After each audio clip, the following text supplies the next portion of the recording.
Hello, प्यारे future doctors and engineers. How are you also? I welcome you all on this beautiful platform of Hello Physics, an initiative by an academy. और आज हम बात करने वाले हैं trick to solve numerical faster, जिसमें हम चर्चा करेंगे बच्चों mainly about the nodal analysis. ठीक है, करंट इलेक्ट्रिसिटी की जब हम बात करें बच्चों, ठीक है, अगर हम अभी पढ़ क्या रहे हैं, अभी हमारा करंट में चल भी रहा है, right, current electricity.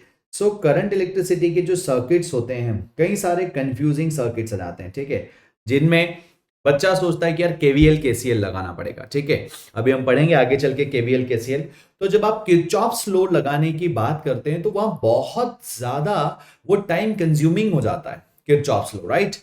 Kirchhoff's laws अगर आप लगाएंगे तो फिर उतने ही इक्वेशंस बनाने पड़ते हैं, जितने अननोन है उतने इक्वेशंस बनाओगे, फिर उतने इक्वेशंस को सॉल्व करोगे। It is really difficult. लेकिन अगर आपको कुछ टिक यहां पर अगर टिप्स पता हो, कुछ ट्रिक्स अगर पता हो, जैसे नोडल एनालिसिस, ये बहुत प्यारी एनालिसिस है। हालांकि अलग अलग न्यूमेरिकल्स के लिए करंट इलेक्ट्रिसिटी में अलग अलग टेक्निक्स वर्क करती हैं, कई जगह वर्क करते हैं इन द सेंस ये कि हर क्वेश्चन में काम करेगी, लेकिन कुछ क्वेश्चंस में नोडल एनालिसिस काफी क्विकली आंसर करता है, तो कुछ में इक्विवेलेंट बैटरी कॉन्सेप्ट काफी क्विकली आंसर करता है। तो डिपेंड करता है चीजें, राइट, कि आप कैसे यहां पर चीजों को सॉल्व करें। तो आज मैं आप लोगों को कुछ ऐसी 2-3 ट्रिक्स बताऊंगा, इक्वी पोटेंशियल पॉइंट का कॉन्सेप्ट, नोडल एनालिसिस, वो सारी चीजें, क्योंकि हमने किरचॉफ्स लॉ जब पढ़ा है तो हमने वहां पर देखा है कि भाई किरचॉफ्स लॉ में काफी सारी चीजें जो है हमको मिली हैं, राइट, किरचॉफ्स लॉ के बारे में। बट द फंडा इज कि किरचॉफ्स लॉ को अप्लाई करना और उसको फिर प्रैक्टिस करना इज रियली डिफिकल्ट, तो हम थोड़ा सा अवॉइड करेंगे उस पोर्शन को। तो आज हम नोडल एनालिसिस पर बात करते हैं। आज दिवाली का यह शुभ पर्व है बच्चों, और इस शुभ पर्व पर आप सभी लोगों को हार्दिक हार्दिक शुभकामनाएं दिवाली की मेरी तरफ से। एंड चलिए करते हैं शुरुआत बच्चों। आप लोगों के लिए एक बहुत ही बढ़िया सेशन आज जो है प्लान किया हुआ है हेलो फिजिक्स के इस प्यारे से ब्यूटीफुल से चैनल पर, राइट। तो अब देखो क्या होता है, वेरियस सर्किट्स होते हैं। जैसे यहां पर अगर हम बात करें तो ये ट्रिक्स क्या करती है, तो to solve the numerical faster and faster. अभी तक आप लोगों ने कल तक जो पढ़ा है, पढ़ लिया है केवीएल एंड केसीएल, राइट, और केवीएल केसीएल की चीजों का इंप्लीमेंटेशन भी आपने सीखा। बट द फंडा इज कि यहां पर ये जो टेक्निक है ये आपको सिखाता है कि how quickly you can solve the problem. तो आज हम सबसे पहले तो बात करेंगे कॉन्सेप्ट ऑफ इक्वी पोटेंशियल। क्या बात करेंगे बच्चों? Concept of equi potential points, concept of equi potential point. ठीक है, concept of equi potential points, it's a very simple point. देखो फॉर एग्जांपल यहां पर आपके पास एक रजिस्टर है, बहुत सिंपल तरीके से समझ लेते हैं। यहां पर एक रजिस्टर है आपके पास R1, और उसके साथ कनेक्टेड एक रेजिस्टेंस है आपके पास R2, ठीक है, और एक रेजिस्टेंस यहां पर कनेक्टेड है आपका R3, ठीक है, लाइक दिस। अब हुआ यूं कि यहां पर ये बोला जा रहा है कि जो R1 का ये वाला पॉइंट है वो R2 के इस वाले पॉइंट के साथ डायरेक्टली कनेक्टेड है, लाइक दिस। ऐसे कनेक्ट कर दिया, एक वायर से कनेक्ट कर दिया। क्या समझ में आ रहा है? समझ में ये आता है उस केस में कि सर अगर हम ऐसे डायरेक्ट कनेक्ट कर देंगे ना, और ये वाला जो पॉइंट है, लेट अस सपोज इट, ये वाला पॉइंट जो है R2 का, इसको डायरेक्ट कनेक्ट कर दिया किसके साथ? R3 के साथ। कर दो कनेक्ट, ठीक है। तो आपको ये समझ में आएगा कि सर एक्चुअल में इसको रीड्रॉ जब आप करोगे तो कॉन्सेप्ट ऑफ इक्वी पोटेंशियल ये बोलता है कि ये वाला पॉइंट यहां चला जाएगा और ये वाला पॉइंट यहां आ जाएगा। इसको आप मतलब ये जो वायर्स होते हैं ना बच्चों, एक बात अपने दिमाग में गांठ बांध लो कि जो सर्किट के वायर हैं, इन वायर को हम फ्लेक्सिबल वायर्स की तरह ट्रीट कर सकते हैं। इन्हें हम कहीं से भी निकालकर कहीं पर भी अटैच कर सकते हैं। तो यहां से मैं इसको ओपन करूंगा, यहां कनेक्ट करूंगा, मैं इसको यहां से ओपन करूंगा, यहां कनेक्ट करूंगा, ठीक। तो मैंने R2 को एज इट इज बना लिया, जैसा कॉन्वीनियंट पड़े आप लोगों को, ठीक है।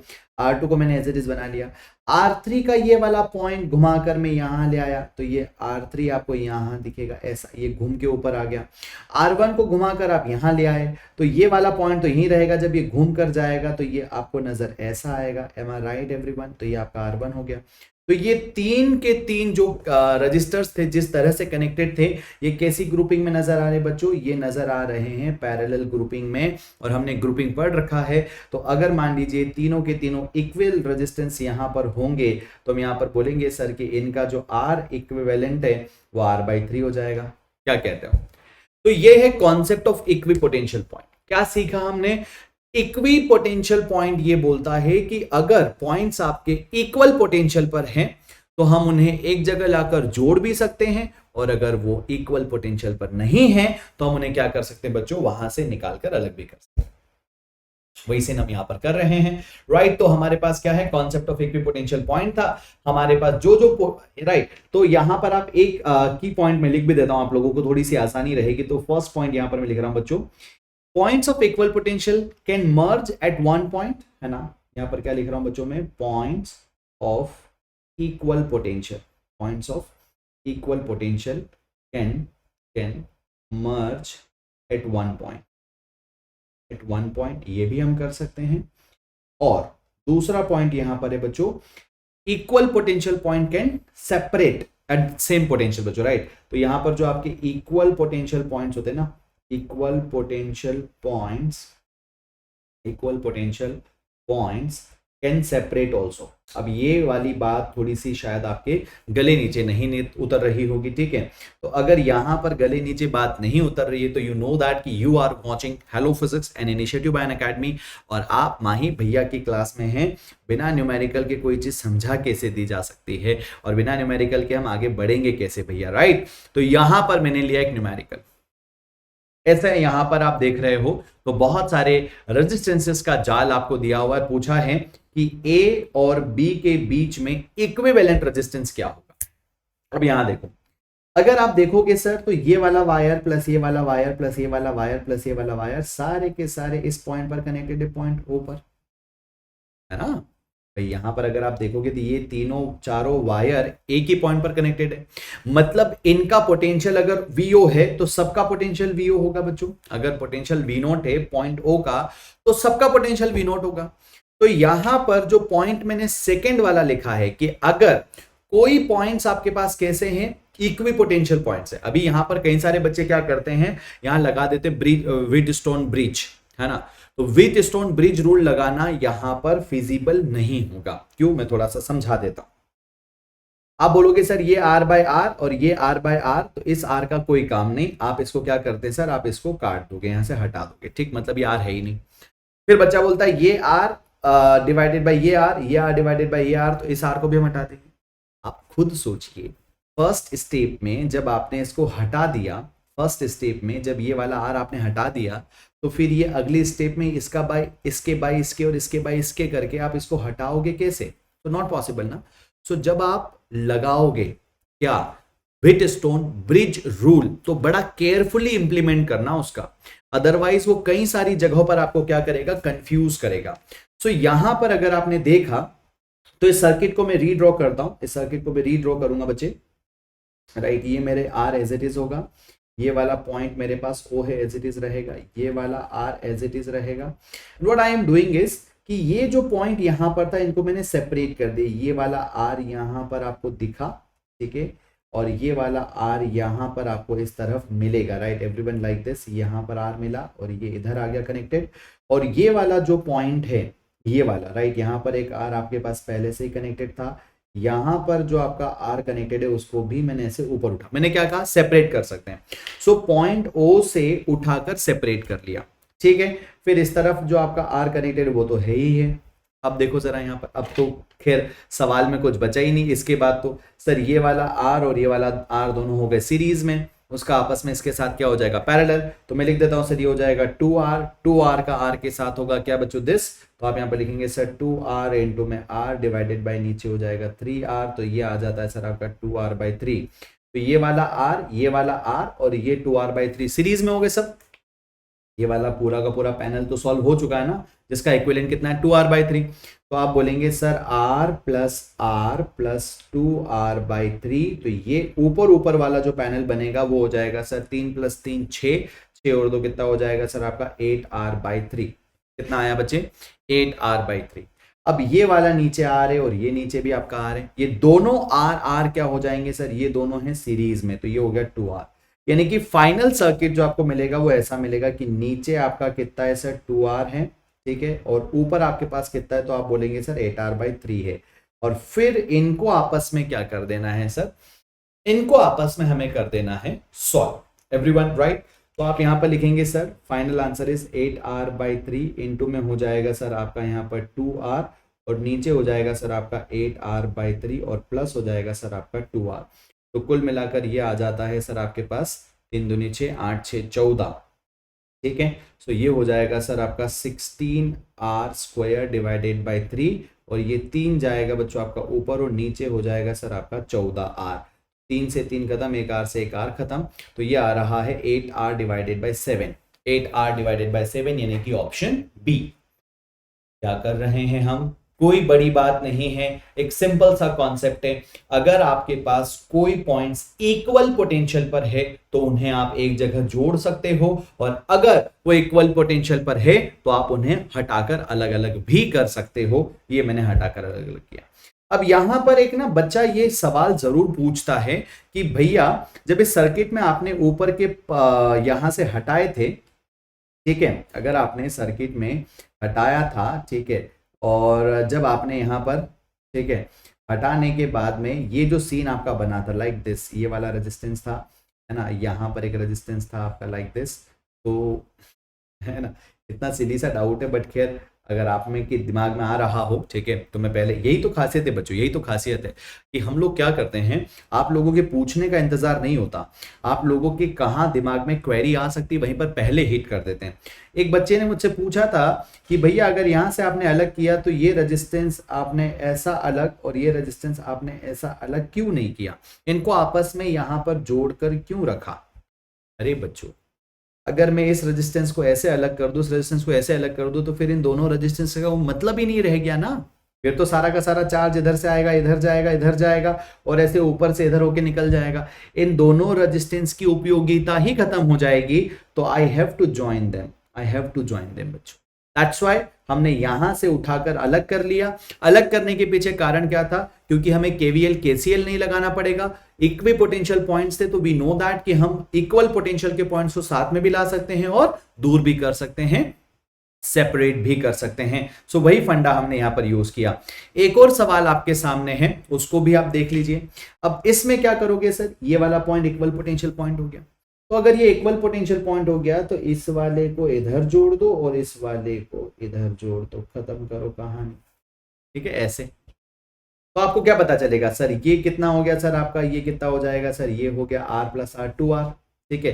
2R का R के साथ क्या हो जाता है सर आपका सीरीज में। तो ये तो फिर अभी जैसा ऊपर सवाल सॉल्व किया, अभी जो ऊपर सवाल सॉल्व किया तो वैसे ही सर्किट बन गया ऊपर ऊपर वाला, जिसका कंप्लीट सॉल्यूशन, अगर ये वाला पोर्शन हम देखें तो इसका कंप्लीट सॉल्यूशन कितना आया था बच्चों, ऊपर ऊपर वाले पोर्शन का। ऊपर ऊपर वाले पोर्शन को अगर आप ऑब्जर्व करोगे तो यू कैन सी दैट कि सर ये बन रहा है हमारे लिए लाइक दिस, ये वाला जैसा पोर्शन ही, और इसका इक्विवेलेंट आया था कितना सर, इसका इक्विवेलेंट आया था 2R/3 प्लस था हमारे पास R प्लस था हमारे पास R, तो हम बोल देंगे सर 8R/3 था। तो यानी कि बच्चों इस क्वेश्चन में अब क्या करेंगे सर, ये ऊपर वाला सर्किट आपको देगा 8R/3, ठीक है, नीचे वाला सर्किट भी आपको क्या देगा बच्चों, ये वाला पोर्शन आपको देगा 8R/3, और बीच में ये दोनों R और ये R क्या हो जाएंगे, ये हो जाएंगे R+R 2R।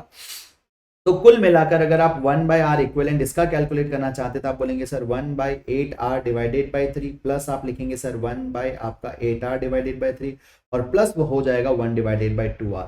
3 ऊपर जाएंगे, हम एलसीएम यहाँ पर 8R का ले लेंगे बच्चे, तो दैट वुड बी आपका 3 प्लस ये हो गया 3, और प्लस ये हो जाएगा सर आपका 4, है ना। R इक्विवेलेंट एवरीवन, यस और नो।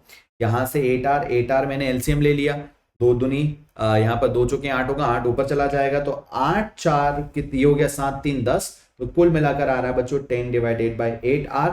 यानी कि मैं यहां पर R इक्विवेलेंट को क्या लिख सकता हूं sir, 8R divided by 10, that means यहां पर हो जाएगा 4/5R बच्चों, 4/5 यानी कि option A.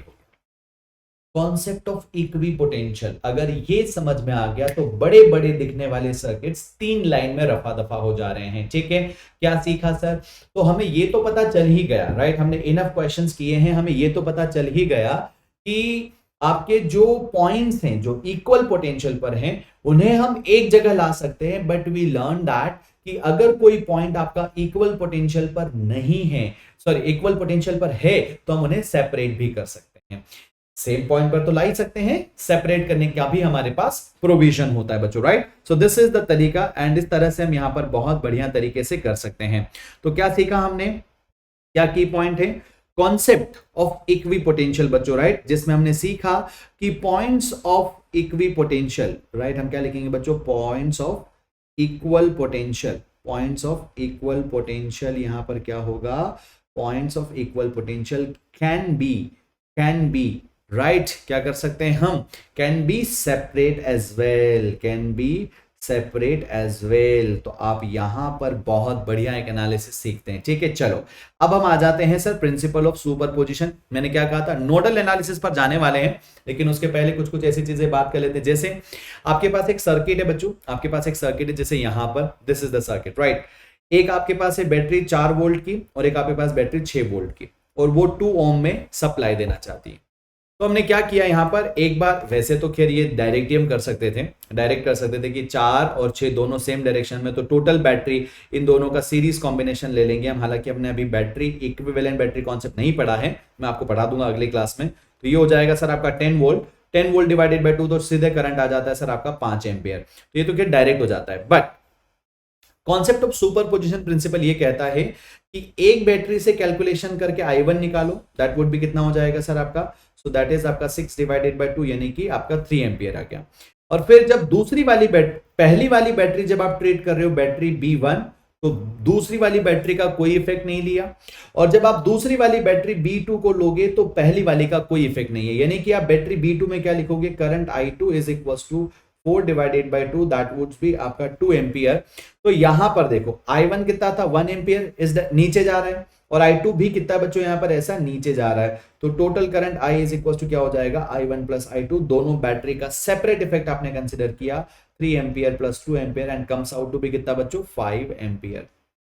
There are so many possibilities जहां पर प्रिंसिपल ऑफ सुपरपोजिशन क्या नहीं करता बच्चों? वर्क नहीं करता। जैसे अगर आपने इसको मान लिया बैटरी B1 और अगर आपने इसको मान लिया battery B2, let us suppose that, तो बच्चा क्या करता है कि सर हम इसको हटा देते हैं। जब आप इसको हटाओगे तो फिर ये सर्किट ऐसा बन जाएगा बच्चे, फिर तो ये सर्किट ऐसा बनेगा कि यहां पर आपके पास 2 वोल्ट का बैटरी है, यहां पर आपके पास 2 ओम का रेजिस्टेंस है, और फिर यहां पर आपके पास केवल एक वायर रह जाएगा, केवल एक वायर रह जाएगा। तो ये तो शॉर्ट सर्किट हो गया ना, ये तो क्या हो जाएगा बच्चों? ये तो शॉर्ट सर्किट हो गया। तो while applying superposition principle, be extremely conscious कि कहीं कहीं पर ऐसे सर्किट्स भी होंगे जहां पर ये एप्लीकेबल नहीं होगा।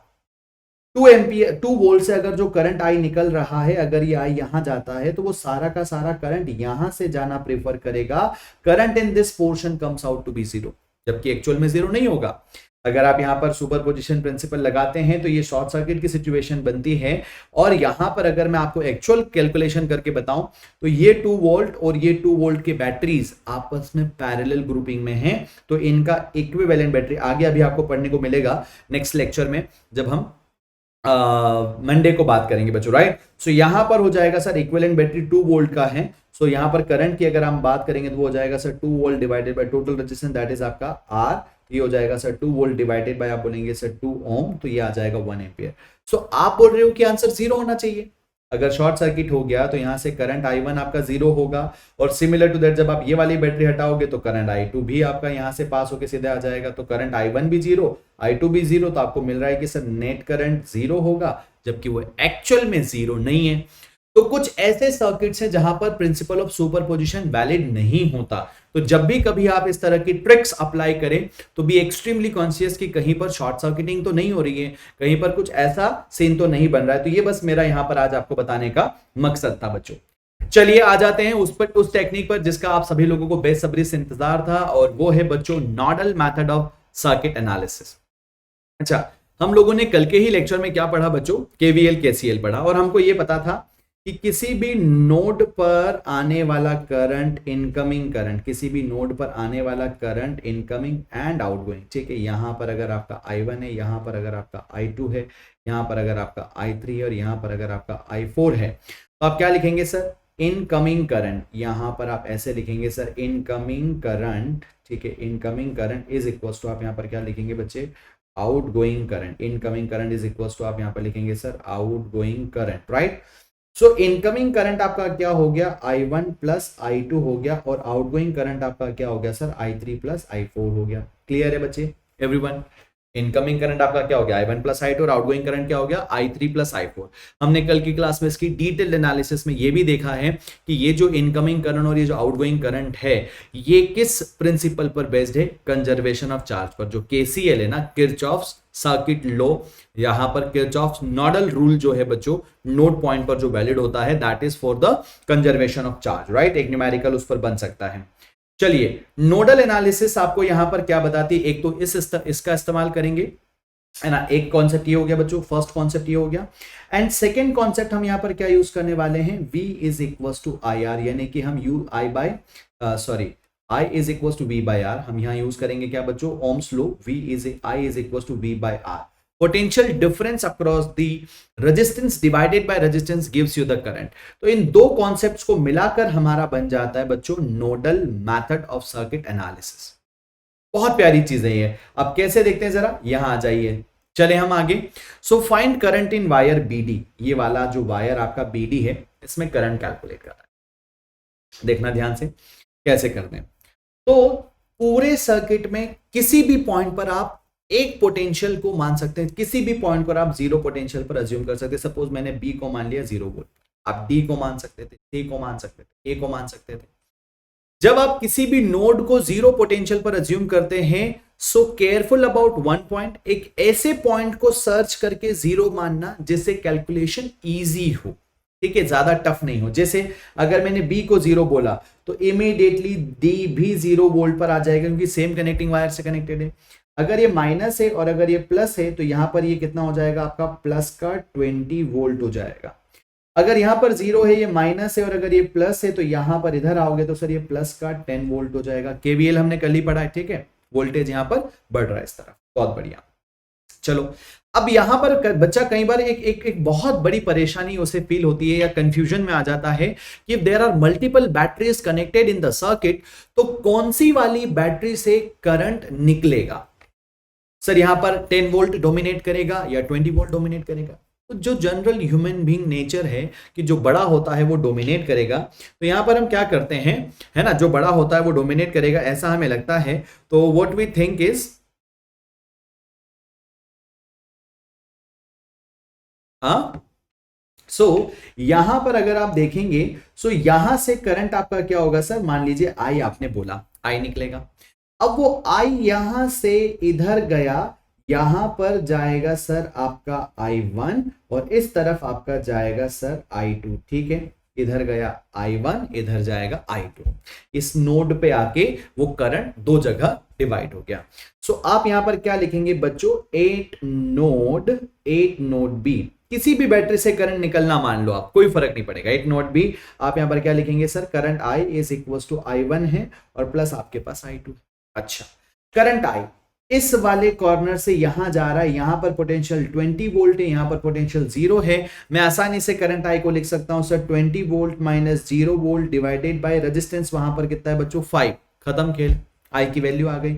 I1 मुझे निकालना है तो वो अननोन रह जाएगा, और प्लस I2 के लिए जब मैं देखूंगा तो I2 यहां से निकलेगा इस बैटरी से होता हुआ, और वो यहां से पास होगा, और जब यहां से पास होगा तो यहां पर 10 वोल्ट है और यहां पर 0 है। दैट मीन्स ये हो जाएगा 10 माइनस 0 एंड डिवाइडेड बाय वो कितना होगा सर, 2। एवरीवन राइट, ये कितना आ रहा है, so this is coming out to be 4 ampere, ये आ जाएगा सर आपका I1, and this is coming out to be 5 ampere, यानी कि I1 का वैल्यू सॉल्व करने पर आ रहा है -1 एम्पियर। और अगर I1 का वैल्यू -1 एम्पियर आ रहा है, दैट मीन्स कि करंट इसमें 1 एम्पियर है बच्चों। Current I1 is equal to 1 ampere directed along, क्या होगा बच्चे, तो आप यहां पर लिखेंगे sir directed along D to B, कहां जाएगा, D से B की तरफ जाएगा, D से B की तरफ जा रहा है। I1 का value 1 ampere, that's it, that's what we have study today, right? Isn't it? तो कितनी आसान थी नोडल एनालिसिस। अच्छा, इसी क्वेश्चन में थोड़ा सा सीखने और सिखाने के लिए क्या करते हैं, मान लीजिए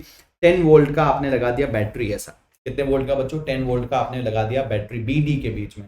अब क्या करेंगे, सेम करते चलो, कोई डिफरेंसेस नहीं। अब भी मैं क्या करता हूं, सर क्या अब भी हम बी को 0 वोल्ट बोलेंगे? हाँ बोल सकते हैं, कोई तकलीफ वाली बात ही नहीं है।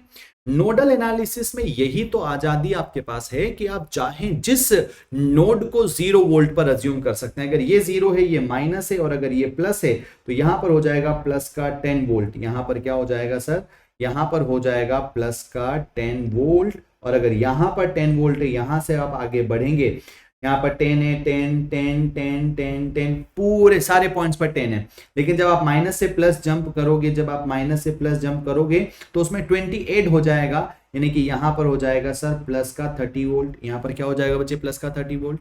अच्छा, यहाँ 0 है, यहाँ पर भी 0 0 0 0, माइनस है और ये प्लस है। जंप करोगे माइनस से प्लस पर, बढ़ जाएगा, कितने से बढ़ेगा, 10 वोल्ट से बढ़ेगा। यहाँ पर प्लस 10 वोल्ट हो गया। बहुत बढ़िया। कुल मिलाकर अगर यहां से करंट कितना निकलेगा सर, आई अगर निकलता है, यहां पर अगर आई करंट जाता है, वो दो हिस्सों में डिवाइड हो रहा है, एक आपका I1 में और एक आपका I2 में। ठीक है, यहां से भी पास कितना होगा सर, I2 पास होगा, क्योंकि सीरीज कॉम्बिनेशन हो गया ये।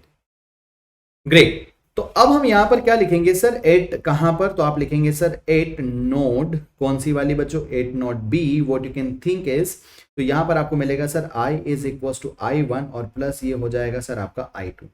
तो I की जब आप बात करेंगे तो C से लगाकर B तक, यानी कि आप बोलेंगे सर 30 माइनस 0 डिवाइडेड बाई 5। ठीक है, 30 minus 0 divided by 5, current I का value, potential difference V is equal to IR। Ohm's law use कर रहे हैं, कुछ और है ही नहीं। नोडल एनालिसिस ये बोलता है कि एक तो आपको KCL यूज करना है और एक आपको यूज करना है ओम्स लॉ, और आपके सारे सर्किट्स बड़ी बखूबी सॉल्व हो जाएंगे बच्चों। I1 की बात करेंगे तो वो तो मुझे कैलकुलेट करना है। ठीक है, I2 की जब हम बात करेंगे बच्चों तो I2 यहां पर हो जाएगा सर इस वाले पॉइंट से यहां तक का, यानी कि आप बोलेंगे सर ये हो जाएगा प्लस 10 वोल्ट माइनस आपका 10 वोल्ट है ना, क्योंकि ये भी 10 पर है बच्चों और ये भी 10 पर है, और डिवाइडेड बाय आप रखेंगे 2।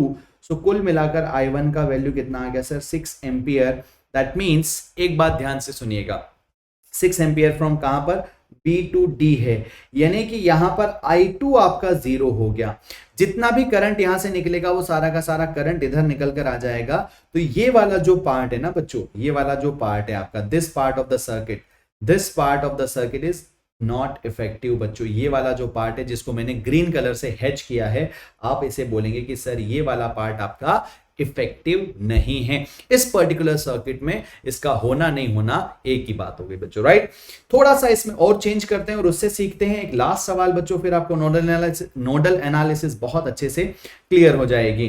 अब हमने क्या किया कि उस ये जो 10 वोल्ट यहां पर हमने लगाया था, उसके साथ हमने यहां पर एक 2 ओम का रजिस्टर लगा दिया। अब थोड़ी परेशानी यहां पर आपकी बढ़ेगी, और खैर खास बात नहीं है, बट अब देखना, सपोज अगर आपने इसको बोला 0 वोल्ट, ठीक है, ये माइनस है, ये प्लस है, जंप करेंगे सर माइनस से प्लस पर, तो यहां पर हम बोलेंगे सर प्लस का 10 वोल्ट होगा। बच्चों आप सीखने के लिए एक चीज जरूर करना, घर पे इन सेम न्यूमेरिकल्स को डिफरेंट पॉइंट्स पर 0 लेकर सॉल्व करना, ठीक है, और फिर आपके आंसर सेम आएंगे तो आपका कॉन्फिडेंस बढ़ेगा, आपको उससे लगेगा कि हाँ यार किसी भी पॉइंट को 0 पोटेंशियल पर अज्यूम करके हम सवालों को बहुत क्विकली खत्म कर सकते हैं। ठीक है, तो ये हो गया सीन। फिर अगर हम यहां पर देखेंगे, राइट, तो यहां पर ये आपके पास रजिस्टर है। अब आपको नहीं पता कि यहां पर पोटेंशियल कितना होगा, यू मस्ट से कि सर यहां पर x होगा, पता ही नहीं है आपको, अरे पता ही नहीं है। अगर यहां पर करंट पता होता, इस 2 ओम के अक्रॉस करंट पता होता तो बोलते ना कि यहां पर x का वैल्यू कितना होगा, और वो करंट ही तो निकालना है। तो चलो ये नहीं पता। अब यहां पर माइनस से आओगे प्लस, यानी कि जब माइनस से प्लस जंप करोगे तो इसका जो पोटेंशियल है वो हो जाएगा सर x प्लस 10 वोल्ट। कितना हो जाएगा बच्चों आपका, x प्लस 10 वोल्ट हो जाएगा। ध्यान से सुनना, दैट वुड बी कितना हो जाएगा सर आपका x प्लस 10 वोल्ट। ठीक है, फिर आप माइनस से प्लस जा रहे हो, यहां पर जब आप माइनस से प्लस जाओगे तो 28 हो जाएगा, यानी कि x प्लस हो जाएगा आपका 30। अब अननोन टर्म्स बन रही है यहां पर, ठीक। अब आप देखोगे तो सर इस 20 वोल्ट से करंट निकलेगा बच्चों आई, वो यहां पर आई जा रहा है, यहां पर भी आपका आई होगा, इस तरफ आने वाला करंट I1 हो गया और इस तरफ जाने वाला करंट आपका I2 हो गया, इधर I2 आएगा, ठीक है, इधर क्या आएगा I2 आएगा। नोड बी पर जाकर करंट I1 और I2 में डिवाइड हो गया। आप लोग भी बिल्कुल इसी तरह से एनालिसिस करेंगे, किसी भी नोड पर लिख सकते हैं, जीरो किसी भी नोड पर लिख सकते हैं, करंट का इक्वेशन किसी भी नोड पर लिख सकते हैं, कंप्लीट चॉइस इज योर्स बच्चों। बस एक बात का ध्यान रखना, हम ऐसे नोड्स को सेलेक्ट करते हैं जिसमें कैलकुलेशन हमें कम से कम करनी पड़े। तो मैं यहां पर लिखूंगा सर 8 जो नोड मेरे पास है बच्चों, 8 node B, what I must say, तो मैं यहां पर लिखूंगा sir incoming current I is equal to outgoing current I1 plus आपका I2। अब यहां पर जब तक x का वैल्यू नहीं निकलेगा, क्योंकि करंट I को आप क्या लिखोगे, current I1 is equal to 0 minus x divided by आप लिख दोगे सर 2, ये 0 वोल्ट है, ये x वोल्ट है, तो 0 minus x, end of course यहां पर 0 हायर पोटेंशियल पॉइंट पर है और x आपका लोअर पोटेंशियल पॉइंट है, क्योंकि current is coming from 0 to x बच्चे, तो this is lower potential point and this is higher potential point. तो जब वो 0 से x की तरफ आएगा तो आप लिखेंगे 0 माइनस एक्स डिवाइडेड बाई 2, यानी कि I1 का पता चल सकता है अगर मुझे x का पता चल जाए, I1 का पता चल सकता है अगर मुझे x का पता चल जाए।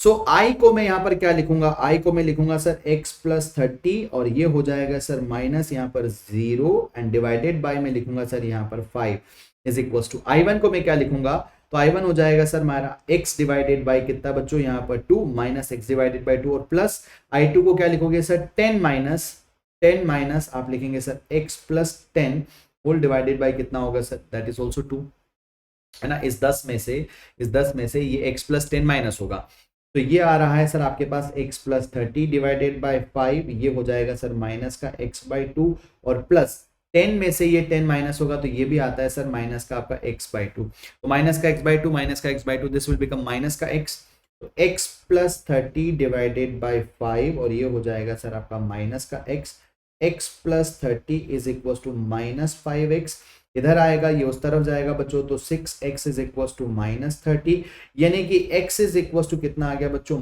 माइनस का 5 वोल्ट, यानी कि ये वाला पॉइंट नेगेटिव पोटेंशियल पर है। तो अगर ये माइनस 5 वोल्ट आ गया तो आपका करंट कितना हो जाएगा sir, minus 5 volt divided by 2, minus minus become plus, that means आपके पास आ जाएगा 2.5 एम्पियर। तो किसी भी न्यूमेरिकल को आप इस नोडल एनालिसिस से सॉल्व कर सकते हैं just by assigning one node to be at zero potential and then after writing the equation for the KVL and KCL. KVL तो लिखना ही नहीं है, केवल करंट को डिवाइड करना है बच्चों। इजंट इट ब्यूटीफुल, है ना मजेदार, राइट। सो अब घर पर आप प्रैक्टिस करिएगा, जितने सर्किट्स आपको सामने मिलते हैं उन सर्किट्स को उठाइएगा और उन सर्किट्स को देखकर फिर आप कोशिश करिएगा कि किस तरह से आप चीजों को और देख सकते हैं, राइट। तो ब्यूटीफुल नोट्स को लेने के लिए, स्पेशल क्लासेस की अपडेट लेने के लिए t.me अनअकैडमी हेलो फिजिक्स इस यूआरएल को आप अपने फोन के ब्राउजर में एंटर करके अनअकैडमी का जो हेलो फिजिक्स का टेलीग्राम चैनल है आप उसे ज्वाइन कर सकते हैं बच्चों। अनअकैडमी नीट के यूट्यूब चैनल पर जितने भी लेक्चर्स अभी तक मैंने लिए हैं सारे देखने के लिए आप यूज कर सकते हैं livedaily.me/neet बच्चों। अनअकैडमी का जो सब्सक्रिप्शन है आपके लिए बहुत फायदेमंद है। एक ही बात हमेशा कहता हूं बच्चों, अगर 1% चांसेस भी हैं कि आप अपने फाइनेंस को बैलेंस कर सकते हैं तो आप वहां पर लाइव क्लासेस एजुकेटर के साथ इंटरेक्ट करके उनकी टेस्ट सीरीज एनालिसिस और लाइव डाउट क्लियरिंग सेशन का बेनिफिट अगर आप लेना चाहते हैं तो सोच विचार में वक्त ना गवाइए, फटाफट से आ जाइए बच्चों, राइट। चलिए, अनलिमिटेड एक्सेस आपको मिल जाता है, ब्यूटीफुल से कॉन्सेप्ट वहां पर आपके क्लियर हो जाते हैं, ठीक है। और कई सारे एमएस टेक्निक्स में खुद आपको वहां पर बताता हूं कैसे करना। अनअकैडमी का लर्निंग ऐप आपको इंस्टॉल करना है, इंस्टॉल करने के बाद में plus subscription, NEET UG and GATE subscription, multiple options के साथ आप यहां पर जा सकते हैं। 1 ईयर का एंड 2 ईयर का प्रोग्राम सेलेक्ट कर लेना, कोड यूज करना बच्चों एमएस लाइव। खुद अगर नहीं ले सकते दूसरों को सजेशन जरूर दे सकते हैं, क्योंकि एटीट्यूड ऑफ ग्रेटिट्यूड आप लोगों को रखना चाहिए, वो आपको आगे बढ़ने में काफी हेल्प करेगा। Iconic subscription, it helps you to ace your examination बच्चों। केवल नीट में ही नहीं बल्कि आपके एमबीबीएस में भी आपको काफी साथ और सहयोग करने वाला है, क्योंकि यहां पर जो आपको पर्सनल कोच मिलते हैं वो है आपके MBBS second year third year के स्टूडेंट्स जिन्होंने नीट में प्रीवियसली मचाया हुआ होता है। So they will give you the exact strategy बच्चों। These are the sister channel of Unacademy NEET, right, और हेलो फिजिक्स, तो आप इन्हें जरूर एक्सप्लोर कर सकते हैं। कोड आपके सामने बच्चों एमएस लाइव, ठीक है। आज दिवाली का दिन है बच्चों, तो बुम बाम कर दीजिए, धमाका मचा दीजिए, हेलो फिजिक्स के चैनल को सब्सक्राइब जरूर कर लीजिए। And thank you so much Diwali की इस ब्यूटीफुल पर्व पर बड़ी शांति और पेशेंस से सारी चीजों को सुनने, देखने, समझने के लिए, राइट। सो मिलते हैं आप लोगों से अगली कक्षा में। तब तक के लिए आप आगे बढ़ते रहिए, पढ़ते रहिए और मचाते रहिए, ठीक है गाइस। तो happy Diwali once again to all of you on behalf of entire hello physics team and entire Unacademy NEET team. बच्चों आप इसी तरह से बखूबी आगे बढ़ते रहिए और हमेशा की तरह मचाते रहिए, तो आपका काम बढ़िया बनता चला जाएगा, ठीक है। Take care guys, bye bye.